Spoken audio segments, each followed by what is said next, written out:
Les éditions de La Loupe, spécialistes des livres en gros caractères, vous apportent un confort de lecture avec une sélection rigoureuse parmi les nouveautés littéraires. Romans, témoignages, essais, aventures, le fonds éditorial compte plus de 700 titres. Renseignements et informations au 04 78 47 27 02 et sur internet éditionsdelaloupe.com. Les éditions de La Loupe vous proposent l'émission « Nous avons lu pour vous ». Bonjour, aujourd'hui nous allons vous présenter 4 livres, Delphine Delorme et moi-même. Je vais commencer par un livre intitulé « Une certaine espérance » de Maude Jean Ayret aux éditions Baribal, sorti en janvier 2025. Âgée d'une quarantaine d'années, l'auteure, mère de 3 enfants, a perdu plusieurs enfants à différents stades de grossesse. Elle a tiré de cette expérience « Donne-moi des fils ou je meurs », un premier livre éblouissant et courageux qui brise un tabou en osant dire une douleur que de nombreuses femmes connaissent. Persuadée des bienfaits d'écriture d'un point de vue thérapeutique, elle anime des ateliers d'écriture dans des résidences d'artistes, des centres de santé, des associations et des lycées. Depuis plusieurs années, elle travaille en tant que scénariste sur différents projets de films de cinéma. Son tout dernier roman Espérance est un roman choral tout en délicatesse et en émotion. Le titre est à double sens. Le titre s'appelle Espérance avec un E majuscule parce qu'il s'agit du prénom de l'héroïne. Donc Espérance, pour ses 40 ans, a prévu de partir à la montagne en rando en compagnie des siens, son mari Paul et leurs 2 enfants Zoé et Arsène. Après un cancer du sien gauche, chimio, mastectomie sans complications, normalement pour son médecin, tous les voyants sont au vert. Il suffit de mettre en place une surveillance classique. Mais 9 semaines plus tard, alors que l'équipe médicale pensait avoir éliminé toutes les cellules cancéreuses, Espérance se plaint de douleurs et de fourmillements dans les jambes. Le verdict est sans appel.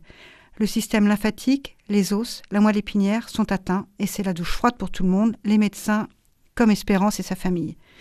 C'est un roman choral, donc car nous allons vivre avec Espérance et ses proches cette épreuve.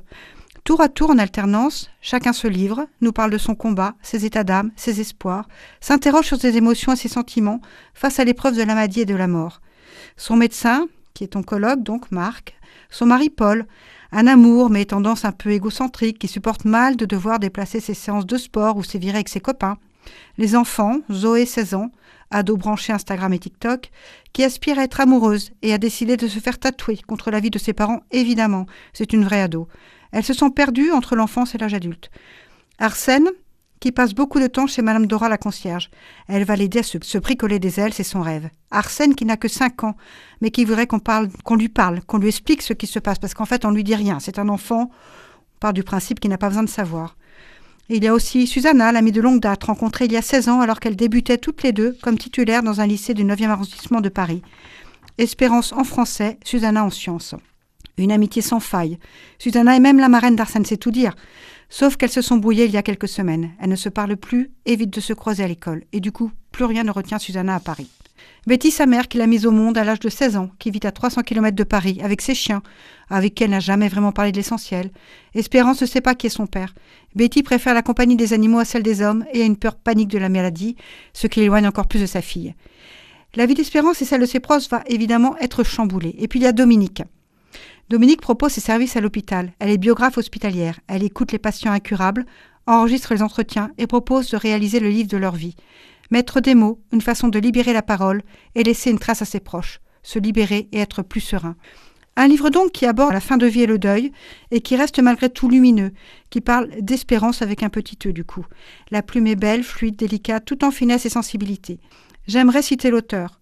Ce livre est une manière de mettre en lumière le courage des aidants, qui parfois mettent leur vie entre parenthèses, confie-t-elle. Ils sont 11 millions en France, parfois sans le savoir. Au-delà de la maladie, j'ai voulu parler de ces moments où l'on se concentre sur l'essentiel, poursuit-elle. Quand on abandonne le paraître, on se recentre sur l'amour, l'humour et la joie.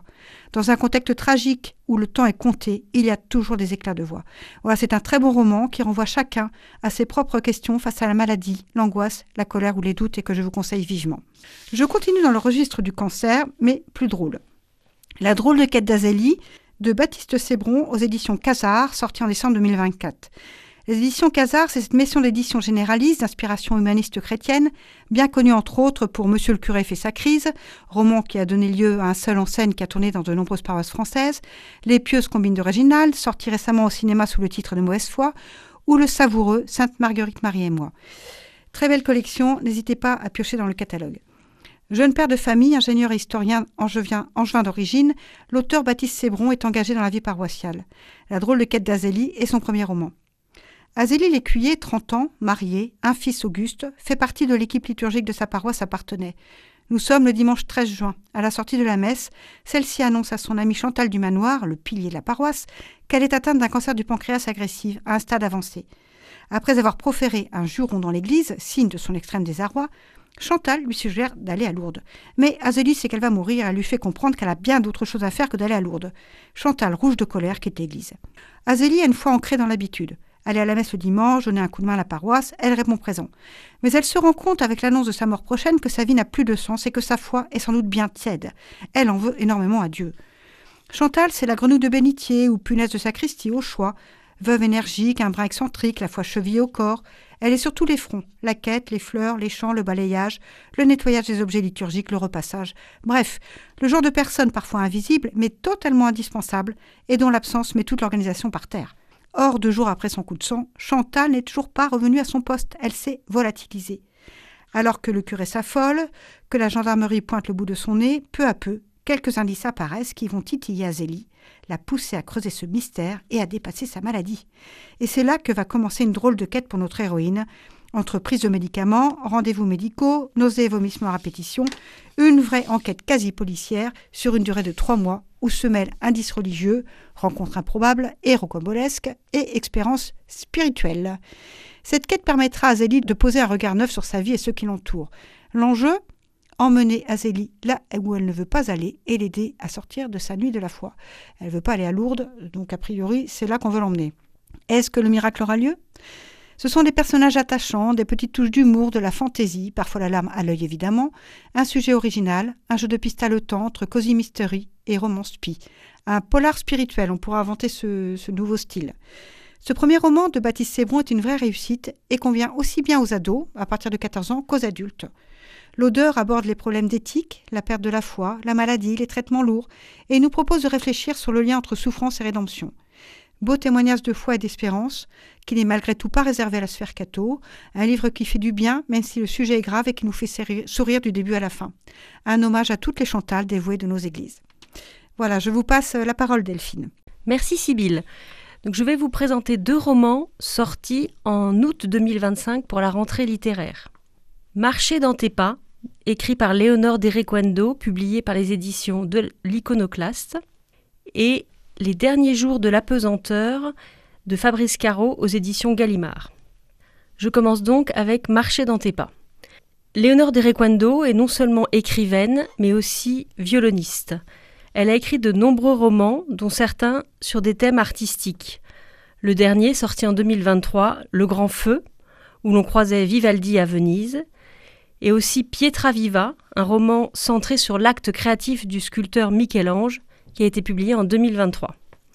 Aujourd'hui, je vous propose de découvrir Marcher dans tes pas. C'est un texte très personnel. Je me permets de vous indiquer que vous ne trouverez pas ici un roman classique. Ce livre, hommage à ses ancêtres espagnols, s'apparente plus à un témoignage. Écrire ce livre a permis à Léonore d'apporter la preuve qu'elle était descendante d'exilés espagnols. En fait, une loi espagnole récente, depuis 2022, permet aux descendants d'exilés de demander la nationalité espagnole. Cette loi s'appelle la loi de la mémoire démocratique. L'écrivaine a décidé d'effectuer cette demande et elle nous décrit son parcours. Cette démarche lui donne l'occasion de se documenter sur l'histoire de sa famille. Ce livre lui permet d'imaginer sa grand-mère, en août 1936, quittant Irún, laissant sa maison au Pays Basque espagnol et arrivant à Hendaye en traversant le pont, qui est le pont frontière entre l'Espagne et la France. Elle revient sur le thème des exilés espagnols qu'elle avait déjà abordé dans Rêve oublié, publié en 2012. En 2012, Léonore Derequando avait publié ce 2e roman, Rêve oublié, et à cette époque, c'était une fiction où elle abordait l'histoire de sa famille à la suite d'entretiens qu'elle avait passés avec son père. Mais aujourd'hui, après le décès de son père, elle est capable d'explorer de façon plus personnelle le sujet et non plus de façon fictive. Je vais vous proposer un extrait, page 204. En demandant la nationalité espagnole, je réconcilie une certaine histoire politique passée avec le présent. Le mien, rapiécé, mélangé, désordonné, qui ressemble à ma vie, mes livres, mes concerts. Euskaldun est la preuve de la brisure de l'exil. Ne pas avoir, ne pas être, ne pas parler, ne pas être. Ce qui est émouvant dans ce livre, c'est qu'elle s'adresse à sa grand-mère. Elle l'a peu connue, mais elle a besoin de se rapprocher de cette histoire pour aller vers cette nationalité. Ce qui est aussi frappant dans ce livre, ce sont les parties de jeux poétiques en vers libre, une forme imbriquée dans le récit. Ces passages rendent universelle la question de la fuite, de l'exil des femmes et des enfants, de la guerre civile, des sujets si contemporains malheureusement. Je voudrais vous présenter un extrait de ces passages poétiques. Ils sont assez rares dans le livre, mais ils sont assez étonnants. J'écris le temps, je suis la trace, je la suis, elle me colle à la peau. Je suis la mémoire, de la trace trouée, je suis l'effacement qui s'écrit, je suis la servante à genoux, du temps, je collecte les brindilles, les pas, les voix, les corps, disparus. J'écris les silhouettes en creux. C'est extrêmement original, ces passages poétiques, et c'est quelque chose que moi j'ai beaucoup apprécié, alors que c'est pas forcément évident d'avoir de la poésie au milieu d'un récit. Je vous recommande donc le livre « Marcher dans tes pas » de Léonore d'Erecuendo. Je vais maintenant vous parler du dernier roman de Fabrice Caro, qui a été publié aux éditions Gallimard, « Les derniers jours de l'apesanteur ». Cet écrivain est aussi musicien et auteur de plus de 40 bandes dessinées. La plus célèbre de ces bandes dessinées est Zai Zai Zai Zai, et lorsqu'il signe ses BD, son nom de plume est Fab Caro. Il a écrit 6 romans, dont Le Discours, Samouraï, Journal d'un scénario, Fort Alamo. Je les ai tous lus et j'apprécie vraiment son univers à part. Je vais essayer de vous décrire ce que j'ai aimé retrouver dans son dernier roman, Les derniers jours de l'apesanteur. Ce qu'on peut remarquer, c'est qu'en lisant les titres de ces romans, on ne sait pas à quoi s'attendre. La marque de fabrique de cet écrivain est de décrire la vie quotidienne d'un héros ordinaire et de nous embarquer dans des situations tellement anodines qu'elles deviennent cocasses. Je me suis surprise à rire à la lecture de ce roman. Mais Fabrice Caro ne se moque pas de ses personnages. Des situations qui pourraient être inintéressantes sont racontées de façon tellement romanesque qu'elles finissent par être des histoires captivantes ou extraordinaires. Dans ce roman, Daniel, le héros, vit en province, est en terminale C dans les années 80. On est plongé dans l'année du bac de cette période. Ce texte foisonne de références cinématographiques ou des chansons de variété et surtout de références littéraires qui collent parfaitement aux souvenirs de ceux qui étaient adolescents en 1980. Le talent de Fabrice Caro réside dans un sens de l'observation et un humour très efficace. Il faut reconnaître que rien d'extraordinaire ne se déroule dans ce roman, mais c'est justement dans ce rien que l'auteur réussit à nous désarçonner. On reconnaît dans ses descriptions les manies observées avec justesse et sa façon désopilante de présenter les situations les plus banales du quotidien qui nous font rire. Un humour décalé que je vous invite à découvrir. Je vous ai donc présenté 2 romans, Marcher dans tes pas de Léonore d'Erecuendo et Les derniers jours de l'apesanteur de Fabrice Caro. Je vous souhaite de bonnes lectures. Les éditions de La Loupe vous ont présenté « Nous avons lu pour vous ».